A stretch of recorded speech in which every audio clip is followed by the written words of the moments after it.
What's up, party people? I know it's been a minute. Uh, I've been just doing a lot of waiting and watching. Like I know Curly Q. I'm waiting for that Amber Geiger trial too. Cause I'm really curious to see how that goes. And that's pretty much. I'm just waiting for a lot of these trials to begin. And there's been some stuff that I thought about talking about, or some videos that I made that I never put public or just deleted because I don't know. Be honest with you, there's really no excuse. I don't know why I ain't put those videos out. Maybe because I just didn't feel comfortable with the content, or I don't know. But what I wanted to talk about in this one was about that REVOLT conference. The one with Killer Mike, T.I., Candace Owens, and I think her name's Katrina Pearson. And about that, like I said, everybody, well, not everybody, there's some good points made. There are some good points made. Others, well, let me just go into it. First off, Katrina Pearson, I don't even know why she was up there. I really don't. I do. That woman lies. She's an outright liar, and she will do it at the drop of a dime to push her narrative. All right. The second, when she got on doing them little interviews with the news agencies, the news media, saying that she never heard Trump say the N-word, she was lying. Because as you all know, people have tics. There's little things that you do when you're trying to cover up the truth. And I've seen some of her tells while she was doing those interviews, because if she was telling the truth, there'll be no place for those tells to derive from. You know what I mean? She's being honest. She's telling the truth. So there's no reason for her to kind of get awkward or have that little stutter. But there's a couple of times when she had to catch herself because she almost said something that she wasn't supposed to say. And she was lying. Plain and simple, she was lying. And she lied on that REVOLT Debate when she sat up there and said that the president has done more for the black community than any other president. That's a lie. That's a straight up lie. That is not fact. That is untrue. I don't know why they keep trying to say that. It's not fact. When she sat out there and said that the president has funded the African American community hundreds of billions of dollars, that right there is a bold-faced lie. No, the hell he hasn't. He has not.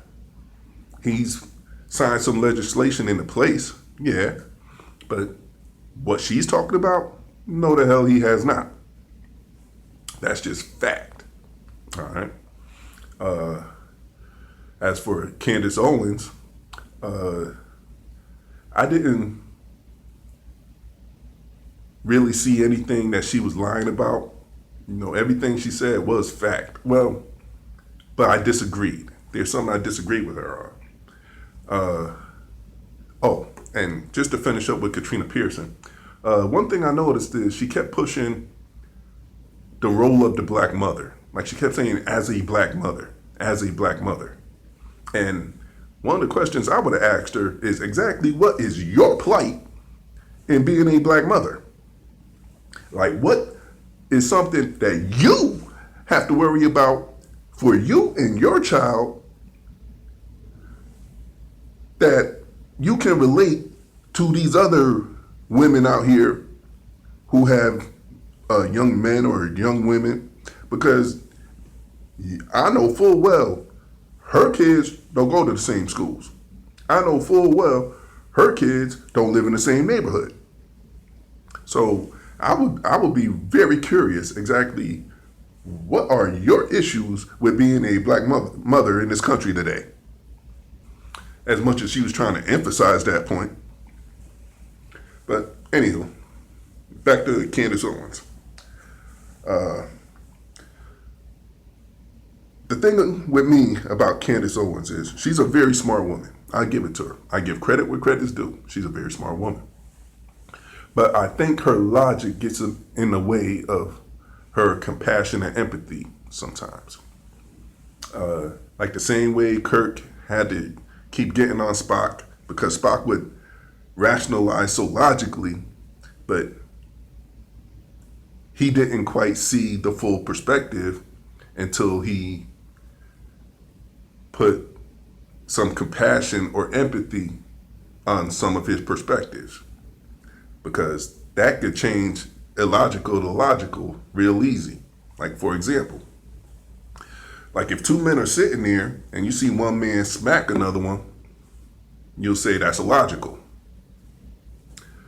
But then if you come to find out that that man just told the man that smacked him that he had sex with his girl, that just made it very logical. See what I'm saying? Now, you could say as well, regardless of what happened, that man smacking that man was assault. But he had damn good reasons. So it kind of changes the narrative. You understand what I'm saying?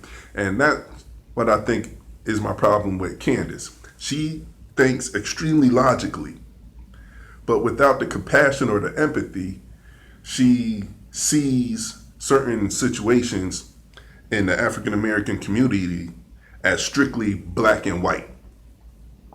She's not taking in any other factors. But what she said, like she said she wasn't with any party.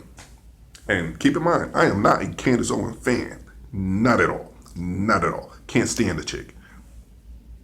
She could talk, whatever, can't stand the chick. But when she said that she kind of veered from the Democrat side when for years or for decades she supported Democrats but didn't see anything they were doing for the African American community, I agree with her 100% on that. Because they don't. Like deep down, they don't do anything for the African American community. Like nothing significant. So if that's what made her switch parties, okay. But one of the things they were both talking about was that illegal immigration was going to drown out the African American voice. No. But see, here's the thing about that. They keep calling it illegal immigration. But their problem is not with illegal immigration. Their problem is with immigration, period, but they can't say that. They can't say that they have a problem with immigration because they know it's wrong. So they keep trying to label it illegal immigration, but still trying to pass laws that curb legal immigration too. And I understand why they're trying to do it because, well, first off, I don't believe in illegal immigration. If you're going to come over here, do it legally, get your citizenship, get your papers, and become an American citizen. I'm all for that. All right? But what the Republican Party and a lot of conservatives are having such a problem with is because their party do not cater to immigrants. They do not pass a lot of policies or legislations to cater to immigrants. So if a lot of those immigrants seeking asylum come over and they do become American citizens, in which time they will gain the right to vote, a majority of those votes are not going to be pro-Republican or conservative. A lot of them is going to be either Democratic, progressive, or independent. But That's the bid that the Republican and Conservative Party made. Like, they ain't nobody telling them to push all these policies and legislation against immigrants. Ain't nobody telling them. They did that on their own. So I don't know why, because you can't really stop it as they see. So the only thing you could do is expedite it. So if you have such a problem with illegal immigration, because illegal immigrants can't vote. So if you're worried about that portion, they already did the investigation. No illegal immigrants voted. So you can't say it has anything to do with voting. So it must just have something to do with them being here. And like I said, if they become American citizens, then you can't say all that, well, my taxes and they're taking advantage of the system. Not if, instead of all that funding that you're putting into the wall, all those billions of dollars that you're putting into the wall, put it into expediting the immigration process. Put it into more lawyers. Put it into more judges. Put it into more caseworkers. And pay them a decent salary. Instead of building more compounds and fences, build a makeshift courthouse so that you could just walk them outside, walk them in, hear their case. If they could be a citizen, fine. Pass them off to the caseworker, get them started on that. If not, send them right back, deport them. But at least you'll be expediting the process instead of filling out legislation trying to keep them more than 20 days or trying to keep them indefinitely. You're just going to hold them there. You ain't going to try to do nothing to get them through the system. You're just going to hold them there. And then wonder why the conservative or the Republican vote's going to get drowned out. Now imagine if a portion of all them people held in those facilities end up making it through, and they end up becoming citizens. Who do you think they're going to vote for? So eventually, when a lot of these immigrants, like I said, do become American citizens, and they do get their right to vote, will the Republican and Conservative Party be drowned out? Oh, you damn right. It ain't the African American community voice that's going to get drowned out. It's the Republican Conservative vote that's going to get drowned out. And that's what they're scared to death of. That right there is what they're scared to death of. But like I said, they made that bed. They pushed them policies.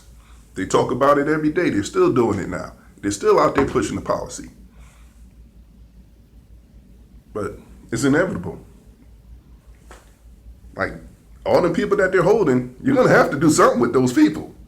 You either send them back or let them in. Like, you can't just hold them indefinitely.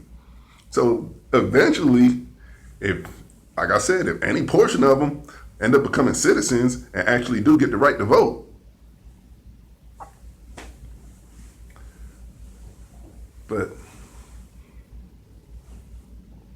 and another thing that was so cringeworthy about that, like, one thing is, if we're going to have intellectual debate, then we have to let each other speak. We have to hear where each other is coming from. You know what I mean? There's a lot of things that I would have liked to hear their response, whether it be Candace or Katrina.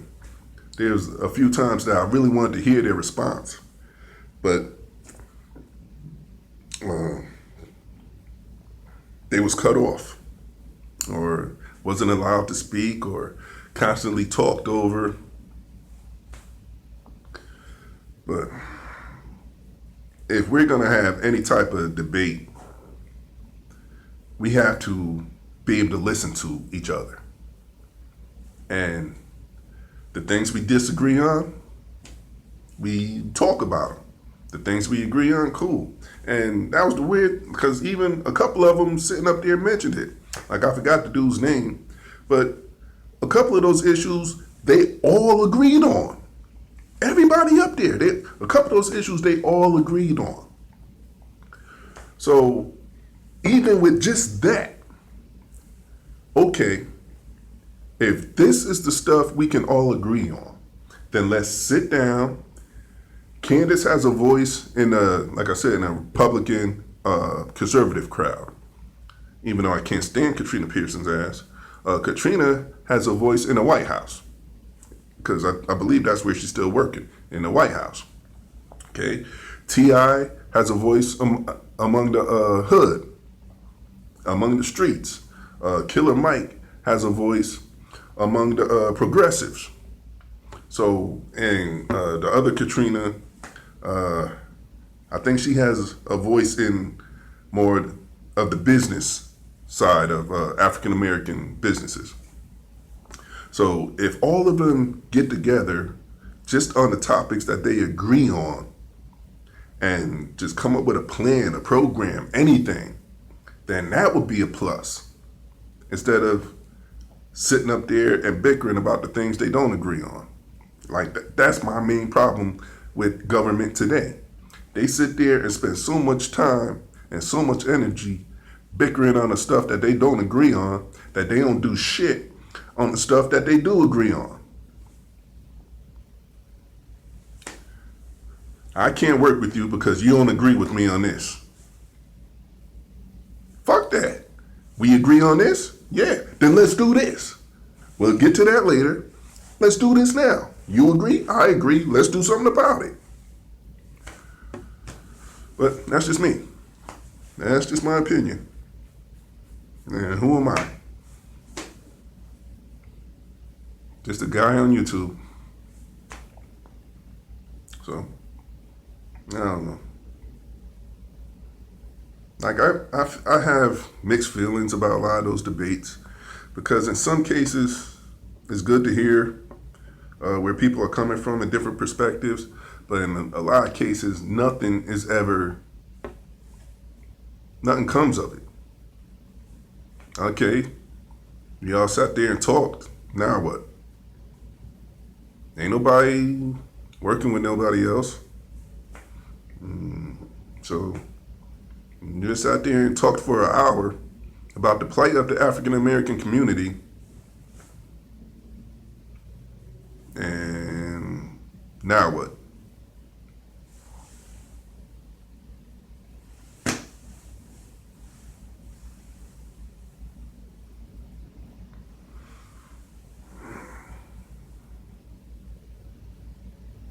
And really, I agree with Killer Mike too.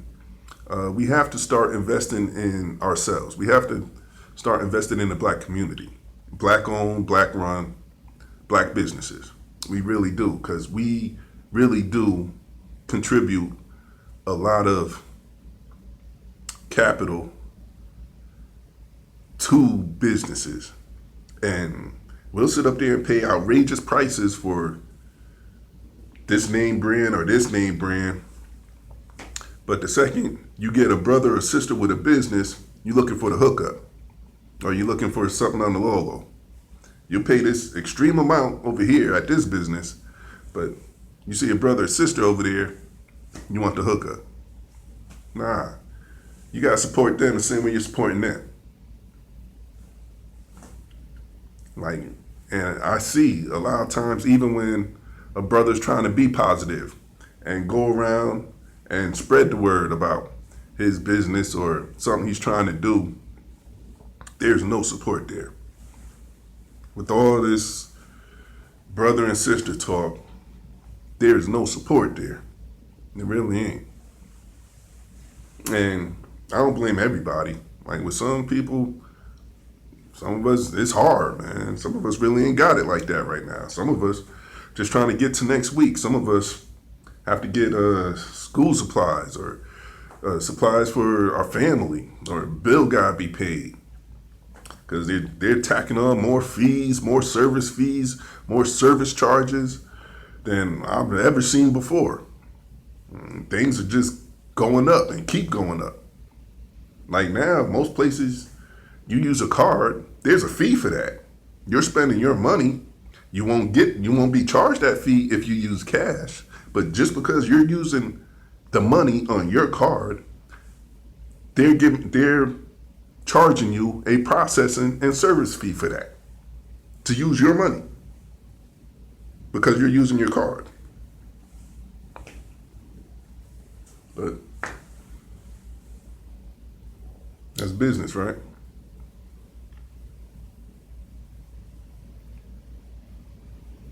Oh, and as far as what Trump is actually doing for the black community, uh, let's see, he started, I think it's called opportunity zoning, where businesses can get incentives if they invest in low income areas.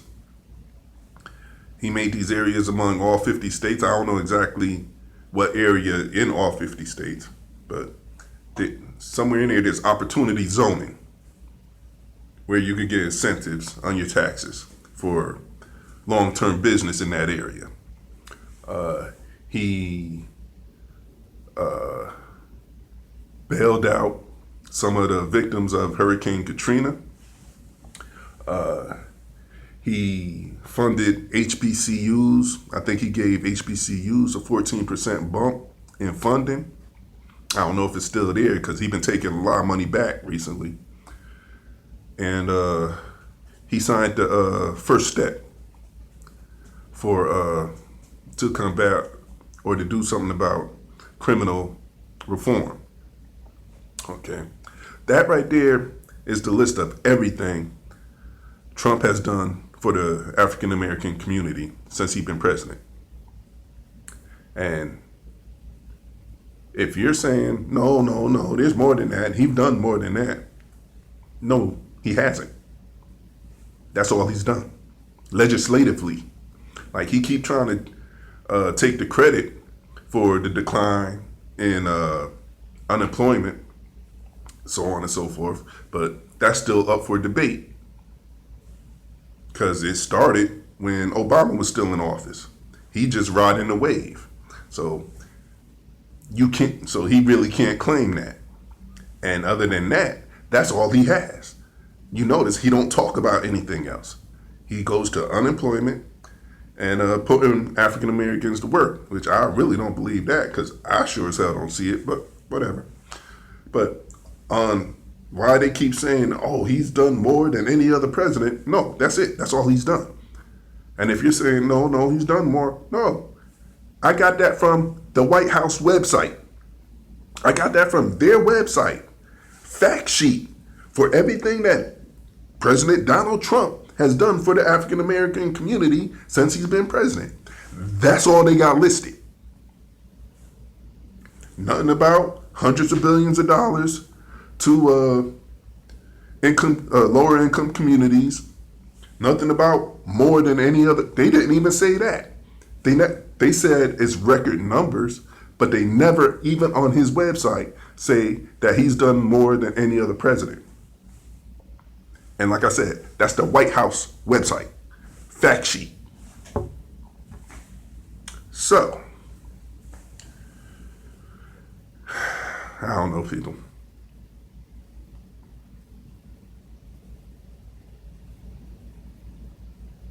I don't know.